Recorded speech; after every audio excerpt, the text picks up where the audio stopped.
Cek tes.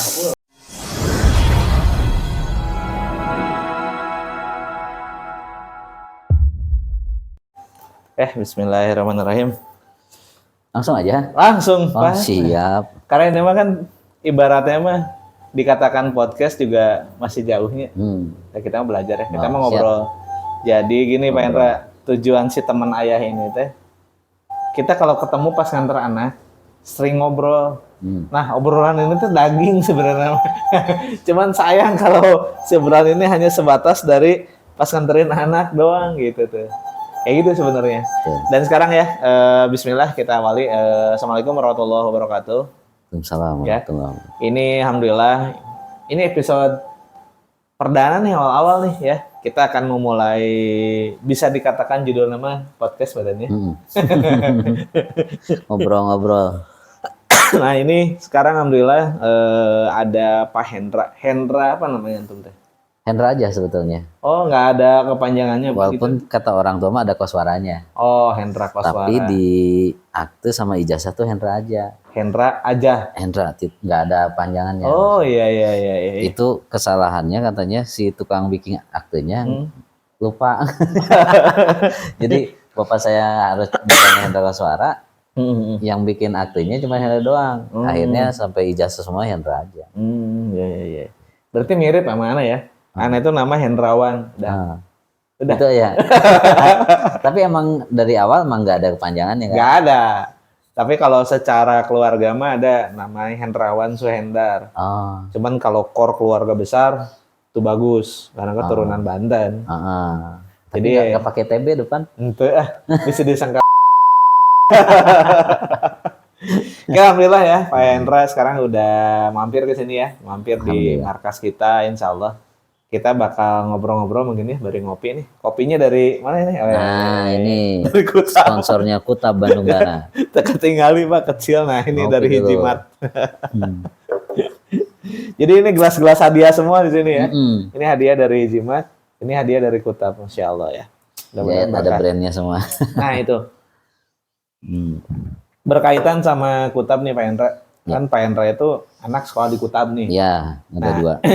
Kan kalau beberapa orang yang belum paham tentang Kutab nih, boleh nih di-share nih kenapa gitu sampai saya sama istri kan itu bukan hal yang mudah ya, menyamakan frekuensi sama istri tiba-tiba oke, anak kita sekolah kan di Kutab. Nah, kumaha. Nah, jadi apa yang menariknya nih? Betul.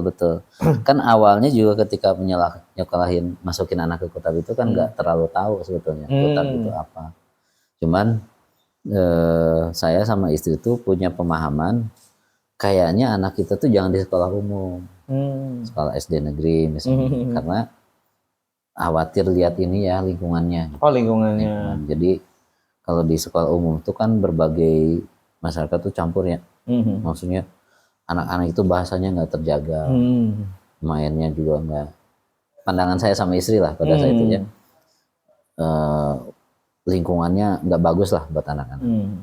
Termasuk kurikulumnya. Jadi kan kurikulumnya cenderung kayaknya sekuler ya, maksudnya N-nya duniawi lah nukitunya matematika tapi sesungguhnya sekolah-sekolah umum itu nggak mendidik, bukan pendidikan tapi mengajar aja gitu. Ngajarin matematika, ngajarin bahasa, ngajarin yang lain-lain.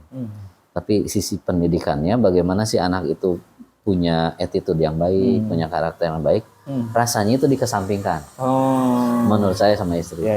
Sehingga kayaknya anak kita tuh jangan di sekolah umum. Nah, itu kita sepakat tuh sama istri. Ini disclaimer ya, ini sudut pandang ya. Itu bukan bahwa sekolah tuh kayak gitu, bukan ya? Bukan fakta karena perlu dibuktikan. Tapi ini mah pendapat saya pribadi sama istri begitu pandangannya. Kalau misalnya ketemu sekolah yang seperti yang kita inginkan, kita bikin aja. Nah, jadi sampai bikin gitu sama istri teh. Kita nyari tempat dengan konsep yang bagus gitu ya, bikin aja sekolah sendiri yang sesuai dengan keinginan kita gitu. Nah, kita waktu itu sempat survei bikin sekolah alam, sekolah ya swasta lah. Kalau di Indonesia mah ada namanya PKBM gitu ya. PKBM, oh iya. Jadi pendidikan yang legal tapi di luar yang Diknas ya. PKBM itu di bawah apa tuh, bukan dulu. Nah, nyari-nyari banyak yang menarik, kayak sekolah alam, sekolah apalah gitu. Sampai kayaknya kita harus nyari lokasi bikin sekolah alam sendiri. Tapi tahun berapa tuh, 2018 gitu, gayung bersambut gitu ya, karena kebetulan saya sama istri tuh ada di komunitas namanya Mandat Rezeki. Oh, Ustadz Nasrullah. Ustadz Nasrullah gitu ya. Nah, kita tuh sempat ikut campnya, seminarnya, terus kemudian istilahnya mah murid-muridnya beliau tuh ada komunitasnya gitu ya. Ada yang berkegiatan atau di bidang pendidikan, dia sudah punya TK saat itu, pengen ngembangin punya SD. Tapi sama prinsipnya, nggak mau pengen SD yang umum katanya. Oh sama dong, kita ngobrol-ngobrol, akhirnya bikinlah saat itu sekolah ya PKBM sih, cuman bukan kurikulum nasional gitu, yang kita bikin sendiri, yang sebetulnya muatannya mah lebih ke agama lah. Bagaimana si anak-anak usia dini ini punya pemahaman agama yang bagus, tauhidnya bagus gitu ya. Terus kemudian akhlaknya juga bagus. Sempet jadi kita bangun berapa tahun, tapi kemudian ya ada sesuatu yang saya sama istri mundur lah. Saat itu mundur. Kalau sekolah ini sampai saat ini masih berlanjut lah. Kelihatannya masih berlanjut. Nah, saat itu tim kita namanya Pak Firman Syafaat. Oh, Pak Firman Syafaat. Cerita dia membawa syafaat ya. Gitu. Cerita nih ada kutab. Nah, saya udah lama dengar kutab sebetulnya. Cuman nggak tahu kutab itu seperti apa. Nah, cerita sama Pak Firman menarik nih, karena kan kayak adab sebelum ilmu, ya, terus ilmu sebelum amal. Iman sebelum iman sebelum amal. Gitu. Intinya mah untuk kurikulum nasional ting lah, ada muatan agama, akhlak yang bagus. Akhirnya ya udah tertarik, udah gitu deket rumah lagi ternyata.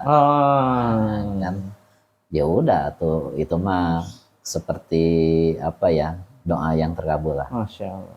Akhirnya saya masukin tuh anak saya yang kedua namanya Hanifah. Terus tahun berikutnya yang ketiga masuk juga. Gitu. Ternyata kutab itu bukan cuman mendidik anak-anak, tapi juga mendidik orang tuanya ternyata gitu. PR-nya orang tuanya ya. Jadi yang belajar itu bukan cuman anaknya, tapi sama orang tuanya. Nah tadi kan anak kedua, ketiga, kalau anak yang pertama? Yang pertama tuh udah duluan kan. Nah itu juga di SDIT. Oh SDIT di Fitrah Insani. Oh Fitrah Insani sini. Intinya mah jangan masuk ke sekolah negeri lah dulu mah. Nah ya disclaimer lagi ya, bukan silahkan itu mah pandangan, tapi kalau saya enggak gitu. Gitu. Jadi yang pertama udah di sana, sekarang sih udah SMP. Udah SMP. Nah cuman ada fakta lain juga, ketika SMP kan saya masukin pesantren. Ternyata nggak semua anak tuh bisa kuat ya di pesantren dengan kultur tadinya sekolah seperti itu, kemudian masuk ke pesantren yang 24 jam dia betul-betul terkontrol. Rupanya dia kecapean dan kurang sreg lah. Anaknya juga introvert ya, jadi kurang suka bergaul. Nggak tahan dia, sakit. Sakit-sakitan. Ya udah akhirnya ditarik pulang. Akhirnya masuk sekolah negeri juga yang dekat rumah ya. Karena memang, tapi ternyata setelah masuk sekolah negeri dia malah ceria gitu. Terlepas dari kurikulumnya lah ya, sama lingkungannya, mudah-mudahan terjaga lah ya. Insyaallah. Tapi secara psikologinya malah ceria dia gitu ya. Nah itu ya kayak tadi disclaimer itu. Jadi ya nggak bisa juga maksain anak. Betul. Kalau Anda dapatnya gini sih Pak Hendra dari insight yang cerita Antum ya.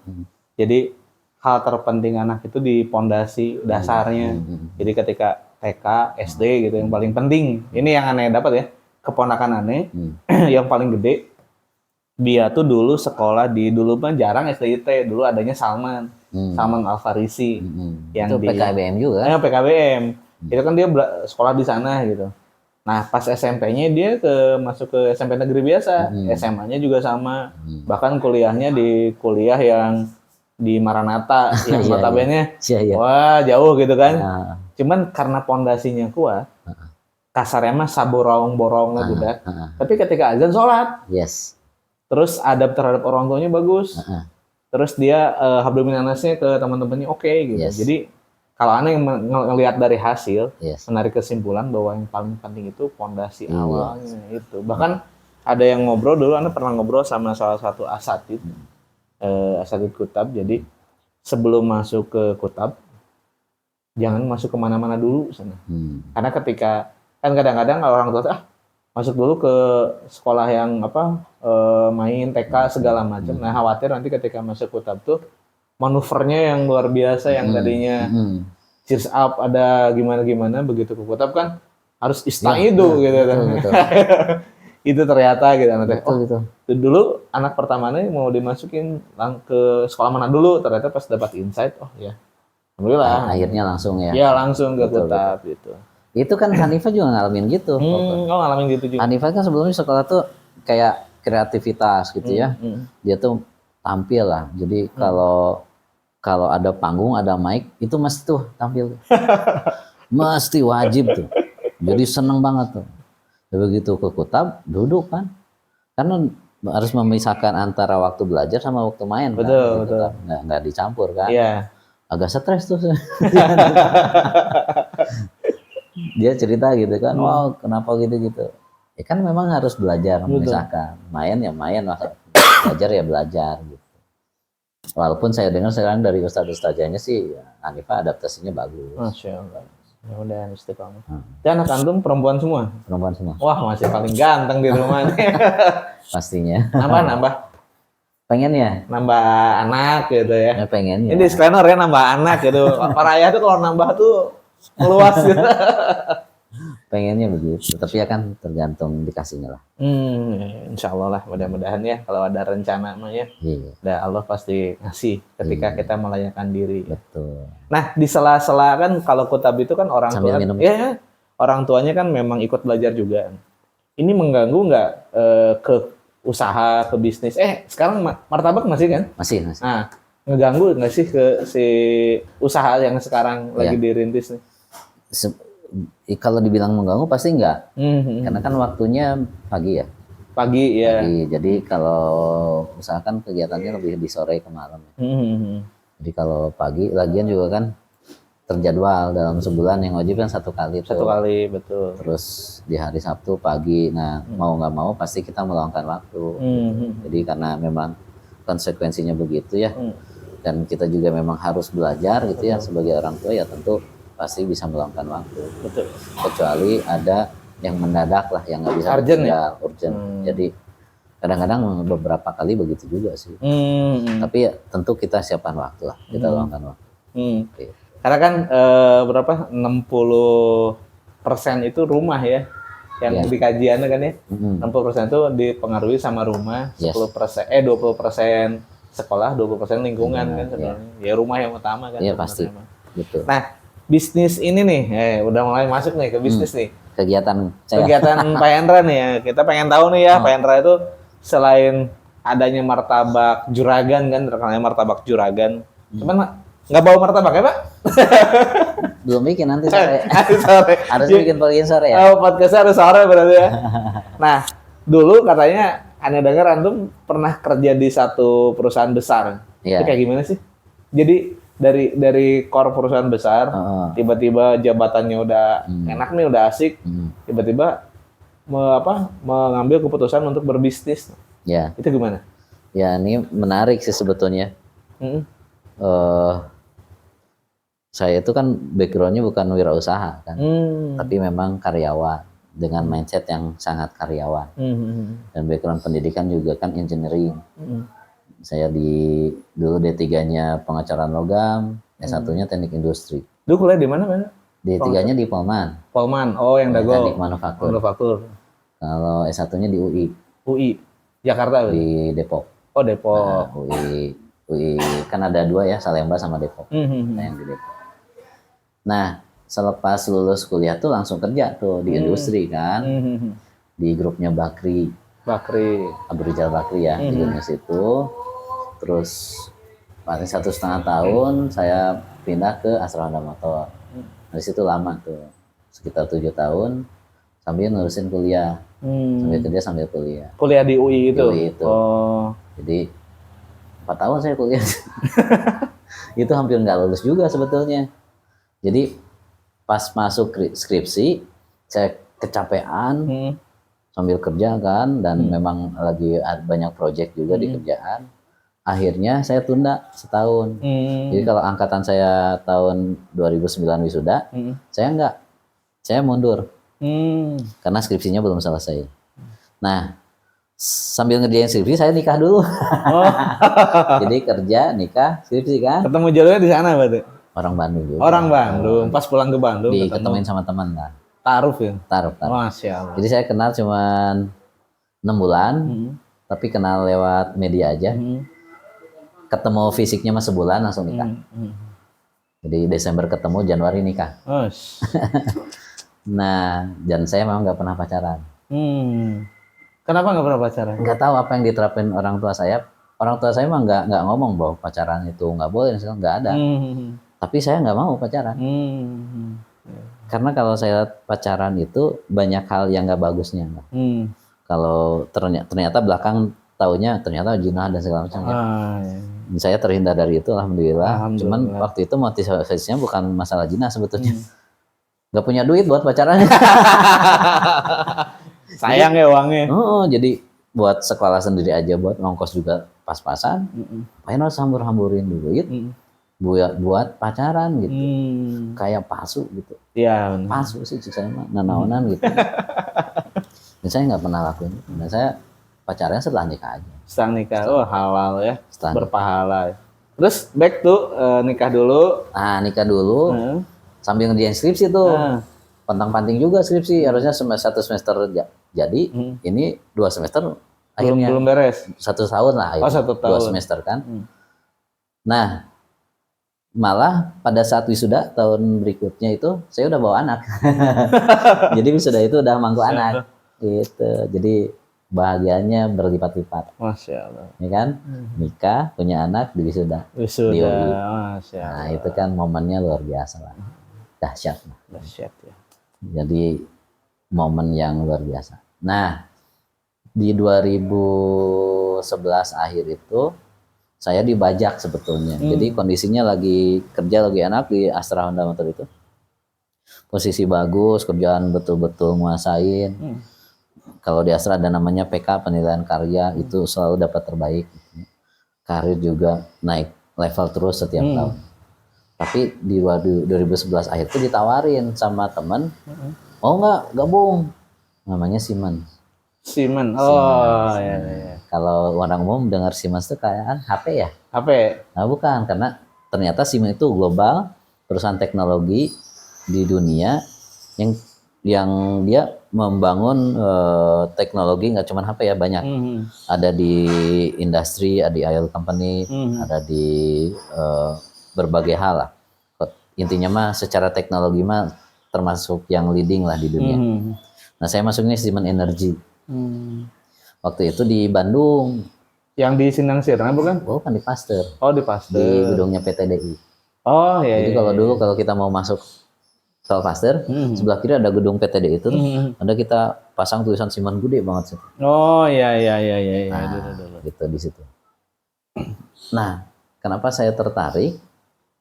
Ketika saya masuk AHM itu, bahkan di tahun pertama gitu, saya bilang ke teman-teman, saya tuh nggak akan lebih dari 10 tahun di Astra Honda Motor. Saya ingin jadi pengusaha di Bandung. 2005 tuh saya ngomong gitu sama teman-teman. Otomatis teman-teman pada saat itu agak heran kan. Herannya kenapa ya? AHM itu terkenal, orang itu loyal dan lama di AHM sampai pensiun. Iya, rata-rata gitu. 25-30 tahun masa kerja sampai pensiun lah di situ. Kok ini anak muda baru masuk ngomongnya gitu, nggak tahu dia gitu kan. Nyamannya emang nyaman banget kerja di sana, nyaman banget. Nah, kenapa punya pikiran pengen jadi pengusaha di Bandung? Itu juga entah apa yang pemahaman saya waktu itu, tapi intinya pengen jadi pengusaha, tapi di Bandung. Nah, 2011 ditawarin di Bandung, jangan ini pintu gerbang. Masuk Bandung dulu nih, usahanya nanti. Akhirnya pindah ke Bandung. waktu itu udah punya rumah di Bekasi, keluarga juga di sana. Saya tarik semua, rumah jual di sana, beli yang di sini. Jadi intinya mah hijrah total lah ke Bandung, pulang kampung. Iya.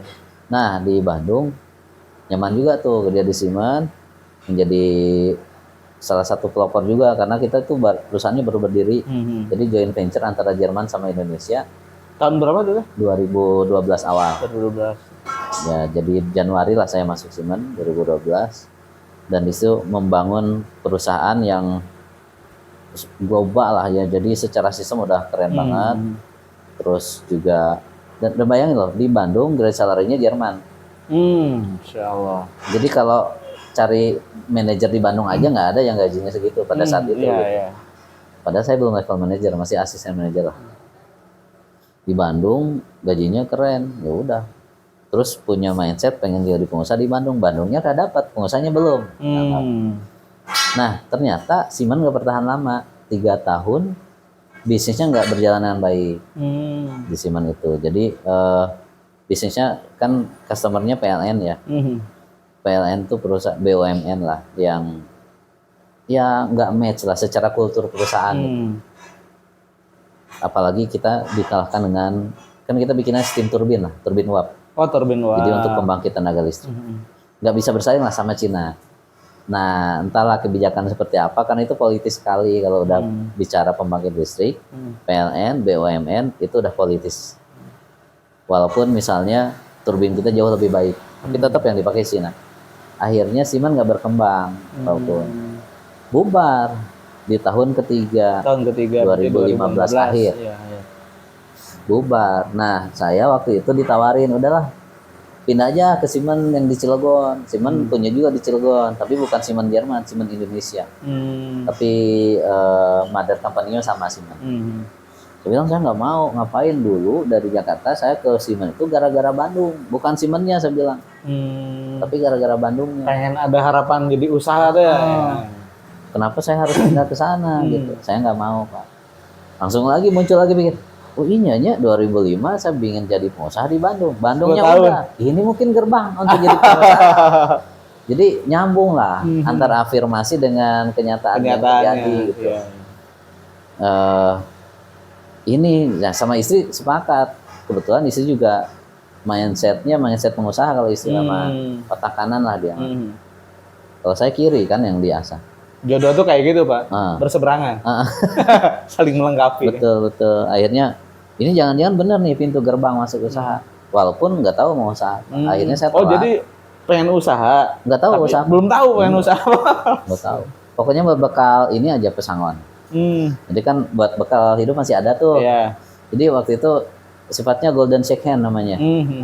Jadi dipecat enggak, tapi perusahaannya sebetulnya udah nggak ada, resign. Nah, tapi dapat kompensasinya lebih gede dari yang dipecat, lebih gede dari yang di resign. Masya Allah. Jadi dari peraturan pemerintah ditambah apa-apa lagi, gitu. Lumayan lah dapatnya. Gitu. Akhirnya sambil nyari-nyari, udah sama istri udah sepakat intinya mah, udah usaha, udah di Bandung, tinggal usahanya. Gitu. Ya, cerita mau masuk ke dunia usaha seperti itu. Walaupun dulu sempat dibilang, Indra, yakin nih mau di Bandung mau usaha, jadi pengusaha itu akan ngalamin yang namanya bangkrut, ditipu orang. Dan saya nggak percaya Pak Gun.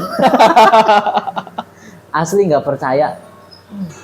Entah kenapa nggak percaya, karena masa sih di perusahaan besar saya mampu memanage dengan baik.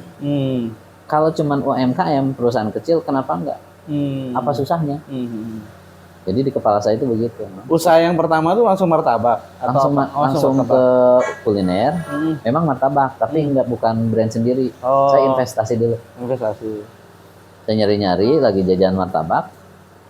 Ini kayaknya enak nih, bagus. Saya tanya, ini owner siapa? Ternyata itu bukan ownernya, karyawannya. Dikasih nomornya. Inisial R bukan martabaknya? L. Oh L, iya. Inisial L. Iya. Banyak di outletnya, cabangnya. Cabangnya udah banyak. Dapatlah, saya telepon ownernya. Ternyata memang buka kemitraan. Jadi buka investasi, dikelola pusat, saya masukin sejumlah uang, nanti dibikinin outletnya, dikelolanya sama pusat, nanti bagi hasil. Sirkah mudorobah lah. Ya. Lumayan juga tuh investasi satu outlet. Di jalan lah, mulai jalan dari situ sampai 7 outlet, walaupun 7 outlet. Karena saya nggak pengen ngamanin investasi saya nggak cuma investasi uang, tapi saya masuk ke dalam manajemen. Kebetulan si brand L ini nggak punya manajemen saat itu. Nah, sedangkan saya kan lama lah di manajemen perusahaan malah cukup terkuasain lah. Akhirnya saya masuk sebagai manajemen. Saya bikin tuh manajemennya, saya bikin kantornya, saya bikin timnya untuk mengelola perusahaan outlet itu. Berjalan hampir 2 tahun lah. Sampai pada akhirnya ada kurang sepaham lah antara owner dengan saya, bahwa kalau owner pengennya bukan bikin outlet terus setiap bulannya, minimal sekian outlet setiap bulan. Itu yang saya lakukan memang, sebulan itu 2 sampai 4 outlet tuh kita bangun. Tapi kalau cuman bangun doang, maintain-nya nggak bagus, juga nggak akan bagus. Betul. Saya kasih analogi sama ownernya saat itu. Saya presentasi depan owner sama keluarganya, sama mertuanya, sama istrinya, sama saya presentasi. Saya bilang, pilih mana? Punya 10 outlet, penghasilan bersihnya katakan 100 juta, ya kan? Atau punya 50 outlet, penghasilannya sama 100 juta, bahkan lebih kecil. Padahal kalau outlet itu capek. Iya. Mending saeutik tapi hasilnya loba. Betul. Iya, bilangnya ya oke, tapi faktanya enggak. Terus saya nggak bangunan outlet berikut banyak yang nggak perform. Jadi banyak yang kurang bagus lah hasilnya. Saya capek kalau kayak gini. Akhirnya saya mundur, saya bikin brand sendiri. Nah, selama saya di situ saya nggak pernah nyuri resep. Tapi selama di situ saya setiap malam mesti ke outlet, Pak. Mesti ke outlet. Saya kontrol, monitoring semuanya sambil mengamati gitu. Oh, begitu caranya, begitu caranya. Tapi kalau resepnya memang perjanjian dari awal bahwa sama orang, kalau resepnya nggak dijual, nggak dikasih, nggak masalah. Saya bilang, saya memang nggak perlu itu.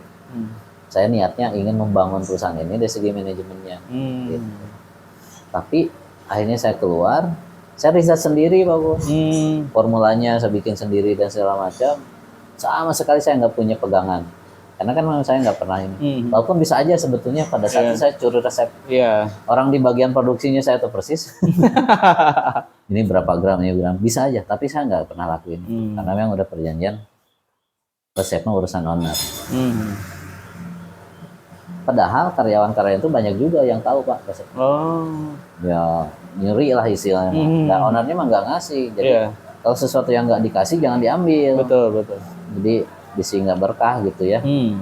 Ini saya riset sendiri, dapatlah formula. Nah, formula itu juga berubah tuh selama setahun 2 tahun. Ini kesini nyari yang terbaik. Akhirnya mampu membangun itulah. Jadi nggak cuma martabak saat itu. Saya bangun tim juga untuk kuliner. Sempat kita bikin pempek, bakso, mie. Oh, pantesan MJ Group tuh banyak ya. Juragan Group. Oh, Juragan Group. Bukan yang Juragan 99, beda ya? Beda. Ternyata kan Juragan mah umum ya. Iya. Jadi brand apapun ada yang Juragan. Betul. Cuman beda tulisan, beda bentuk, beda. Betul. Jadi pempek, mie, bakso, siomay, batagor bikin semua. Sampai kita bikin outlet 2 di Jakarta, 1 di Bandung, 1. Masya Allah. Jadi semacam restoran gitu. Cuman karena memang ternyata bisnis itu tidak semudah yang dibayangkan. Ternyata banyak sekali tantangannya. Kalau dulu saya merasa superior sekali terhadap apa sih susahnya memanage perusahaan kecil. Perusahaan besar aja bisa. Ternyata itu adalah mungkin satu sikap kesombongan mungkin yang harus uji,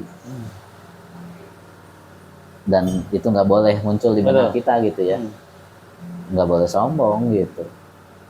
Ternyata walaupun UMKM kecil, tapi kita harus berpikir semuanya, finance-nya, produksinya, marketingnya, ya kan, semua hal harus kita pikirkan. Sedangkan di perusahaan kan nggak semuanya, ada bagian-bagian tertentu. Bagian kecil aja yang kita kuasai. Nah, ternyata saya lemah mungkin di bagian marketingnya, mungkin di bagian SDM-nya, sehingga usaha itu pelan-pelan juga mengalami kemunduran. Dihajar lagi sama pandemi ini 2 tahun belakang. Rontok lah gitu. Yang tadinya karyawan sampai 60 orangan, karyawan 60 orang di pusat tuh 10 sampai 15 orang, sisanya dibagi di beberapa outlet. Kita sempat punya outlet itu sampai 22 sampai 25. Si MJ ini Ya, di berbagai kota. Dengan semua produk yang tadi, yang banyak. Martabak yang bertahan. Oh, martabak yang bertahan. Kalau yang produk tadi itu di pusat aja. Oh, di pusat aja. Nah, ternyata martabak ini bisnis yang kalau kita fokuskan dan kita tekunin sebetulnya cukup baik. Nah, jadi nggak perlu mikir market, karena market martabak mah udah pasti ada. Udah ada ya, orang udah familiar dengan martabak. Kayak nasi goreng, bakso, tinggal fokus aja, gitu. Nah, akhirnya yang bertebak martabak itu yang bertahan. Sampai 22-25 outlet itu di berbagai kota, konsepnya kemitraan. Kita udah masuk di Pekanbaru, di Dumai, di Dili. Dili itu negara tetangga atau Timor Leste. Timor Leste ya? Yes. Di Banyuwangi, di Bali, Purworejo, Wonosobo. Belum di Jawa Barat lah, di berbagai kota. Itu tuh online dulu kan belum seramai sekarang ya, tapi udah bisa buka gitu ya. Itu dia. Biasa. Jaringannya lewat mana antum bisa? Nah, gitu? jadi saat itu ngandelin website aja. Oh, website. www.martabakjuragan.com. Sampai sekarang masih ada? Masih ada. Masih ada. Jadi ketika orang masuk ke web itu, yang kita tawarkan adalah kemitraan. Oh, iya. Dan di kita itu sebetulnya banyak yang punya duit ya. Dan banyak juga yang punya keinginan untuk usaha. Tapi nggak tahu harus mulai seperti apa. Maka visinya kita itu membantu lah, membantu teman-teman yang memang pengen usaha tapi nggak mau dari nol. Artinya produknya udah ada sistemnya udah ada, tinggal jalan ya. Tinggal jalan, gitu. Nah itu yang kita lakukan. Jadi prinsipnya ngebantu teman-teman. Dan itu jalan sampai sekarang. Tahun ini pun ada mitra yang masuk, gitu ya.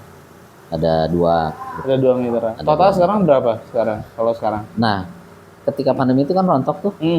Satu persatu pada tutup. Dengan berbagai kondisi. Ada yang memang omsetnya turun, ada yang memang karyawan yang tidak terkontrol gitu. Ada yang memang ownernya nggak fokus. Dia sambil kerja juga gitu. Tapi yang rata-rata bertahan tuh yang memang ownernya fokus. Sekarang tuh yang masih bertahan tuh yang Jakarta sama Banyuwangi, gitu ya. Dili masih. 3 itu sih paling. Oh berarti 3. Kalau Bandung nggak ada Bandung? Bandung yang di pusat aja 1. Oh di pusat. Yang saya tangani. Berarti 4 ya? Ada 4 sekarang. Dan yang itu sifatnya sekarang cuma supply aja paku, supply bahan paku. Jadi kalau mereka order, saya siapin, kirim. Nah itu pun nggak semuanya. Jadi bahan baku utama.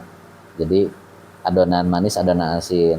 Kalau yang topping-topping itu kan bisa beli di sekitar di kota tersebut ya. Iya. Karena kalau beli dari kita semua nanti ongkos kirimnya membengkak. Gitu.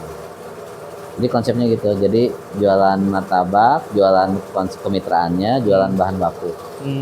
Gitu. Jadi kegiatan sekarang sih itu. Di martabak si MJ ini ya. Nah kalau mau beli kemana, bisa nggak sih kalau beli? Bisa kalau sekitar Cilame ya masih bisa ke Bukit Permata Cimahi. Bukit Permata Cimahi. Enggak, kalau online-nya ada nih. Ada di GoFood ada. Oh di GoFood ada. GoFood, ShopeeFood, GrabFood ada semua. Oh ada semua. Nah jadi kalau misalnya mau nyobain martabaknya Juragan ini ya bisa ya. Ada manis, ada yang asin ya. Pempek segala macamnya udah nggak ada berarti. Udah stop itu. Martabak.